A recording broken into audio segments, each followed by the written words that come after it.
And I came here from teaching. I'm part of a teaching, but I don't believe in teaching. And I think like we all know about like what Bechtel has been doing to us. So,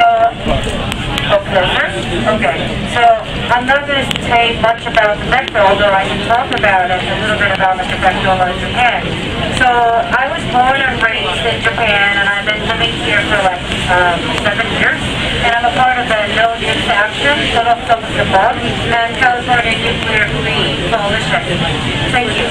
So I want to connect a little bit about the occupation there in occupied Toledo. They did, about a month ago, they have done Occupy NRC. So they have, against the Nuclear Regulatory Commission, they went to the public hearing. And have you read the article by Michael Bernardi? They done an article that's called Occupy NRC. And what it was talking about was that we have to stop mass destructive, like consuming behavior of electricity, and we gotta shift on alternative energy. So I was thinking about, maybe I hear the same kind of arguments everywhere, like shifting into smart technologies and alternative energy. Maybe that's great, but as an immigrant, you don't have any right to vote. I was thinking about that there's like parts that I cannot participate in. Like, smart grid electric politics, I see that, this is not going to take, the control by Bechtel or multi-corporations or military industrial complex, their control cannot take their control away from us. It's going to further enslave us to more imprecise and overt, state industrial control over people through the usage of electricity. And I also thought this is like deteriorates our consumerist destructive behaviors to live along with the capitalist, classist, imperialist, colonialist, and also, through our unchecked, false visions that somehow we think that we're some more democratic than other people, and we're excluding, a lot of people. Excluding the question of our participation in creating nuclear waste and weapons out of our struggle.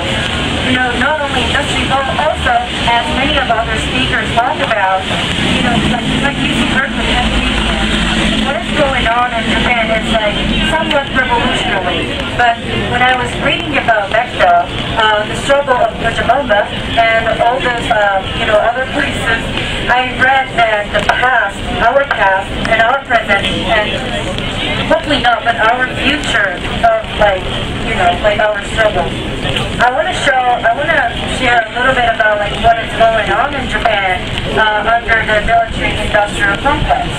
So, do you think, how many of you think Japan's nuclear struggle is over? No, thank you. So I'm going to just back up a little bit more. Please persevere.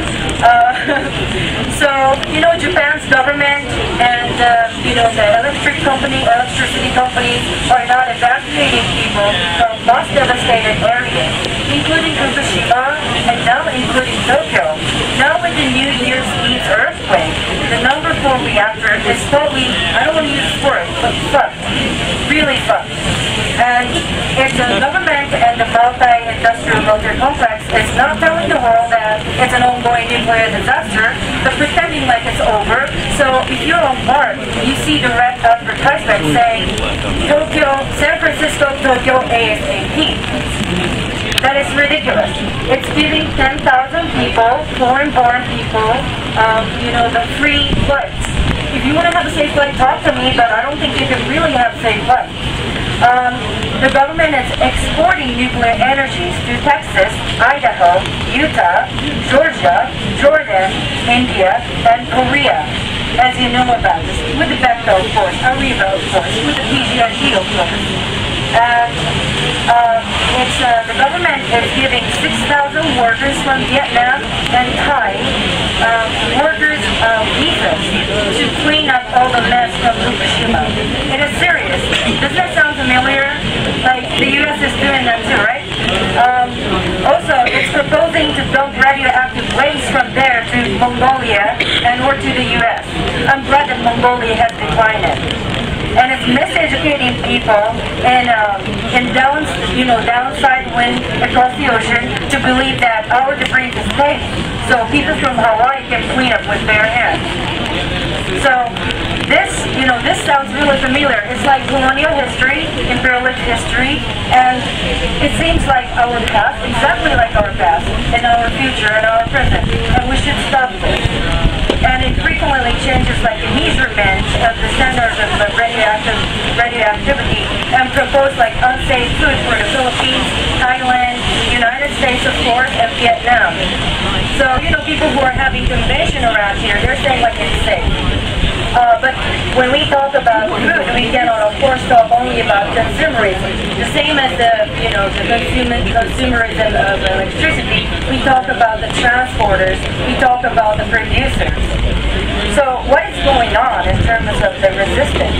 So for example, 2 days ago in Japan, I'm sorry about speaking about Japan, but that's all I can talk about right now. So in front of the Ministry of Industry and Economy in Japan, public hearing was stopped by the people who are occupying there, which is a great thing. And also, the number, when we take a look at the history of the resistance, it's not about the number of the people, or it's not about like how loud can I shout. It's about like how you live day-to-day life. So in the beginning, and now still going on, mothers and women from Japan are measuring breastfeeding, like the breastfed milk, and they're checking the contamination within the milk. That's a day-to-day struggle and the resistance. And the government is trying to stop twittering of these information. Even good-hearted public schools are held from, releasing these information. And also, translators, people are becoming translators of media in places in Fukushima and outside, and they're talking about the Chernobyl. Now, thinking about the history of anti-nuclear movement in California, like people have done in Diablo Canyon, people are now researching about the Chernobyl, for example. And the railroad workers went on general strikes in Ibaraki. And also, people are, like Louis has talked about, people are doing peace walks, and people are talking about how are we participating in nuclear industry, like uranium mining. So people are connecting with the Australian Jabiluka community, where we're taking uranium to Fukushima. And also, we're trying to connect with the Mongolia, Korea, which we have divided, like Korea, couldn't come from India. We're talking with Hawaii.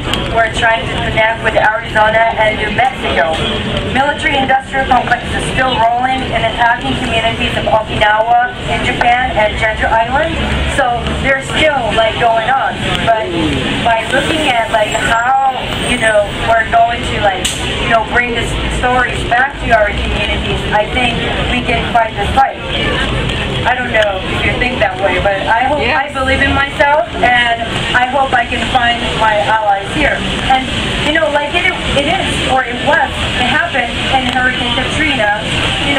Places like Bechtel is taking over the economical recovery of the places that are devastated by disasters. They are doing that in Japan. So I'm going back to Bechtel. In 1995, there was a Kobe earthquake. They put like unnecessarily Bechtel, but unnecessarily airports over there, or like Bechtel, or like other corporations are taking the nation's money from us. And often, this is a side story, but not a side story, but often these monies that you donated through Lady Gaga's wristbands and all that are not going to the people who are non-Japanese. Please keep in mind, when you say people of Japan, that includes people who are Murakami, who are lower caste, people who are immigrants, who are non-Japanese people. And that's very important ways of decolonizing ourselves from the language that we use. So, when we talk about smart grid and shifting energy, we really want to imagine like other places like Germany or like